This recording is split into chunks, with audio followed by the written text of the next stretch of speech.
this mineral moment, I'm going to talk to you about a very important nutrient which almost everybody is deficient in, and that is potassium.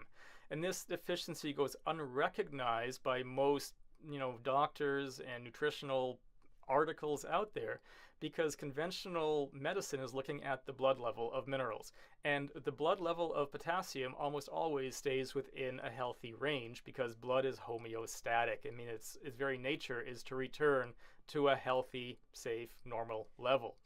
So it's only in the 11th hour of illness that a deficiency of potassium is going to show up in the blood. The real issue is what's happening inside the cell. So potassium is needed to be inside the cell, and most people, and I would say over 90% of people, are deficient in potassium at the cellular level. This is where an HTMA test can be very beneficial because it's going to show that cellular deficiency much sooner than any blood test will. So why is potassium important? Well, when you have a deficiency of potassium relative to sodium, that's going to possibly increase blood pressure. It leads to increased irritability and stress reactions, and it depletes magnesium. So magnesium, I mean, that's a whole other topic that I'll get into in a different video, but magnesium is a really essential nutrient as well for so many factors in health. The low potassium relative to excess tissue calcium, which most people have, also slows the thyroid, or at least it creates the effect of hypothyroid.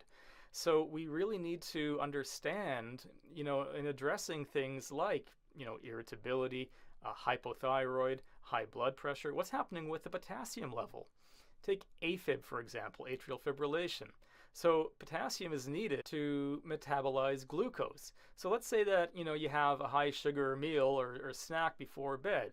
You go to bed, that potassium is being used up to metabolize glucose, and then in the middle of the night, the liver is also using potassium, and you wake up with heart palpitations or atrial fibrillation because your body is now depleted of potassium.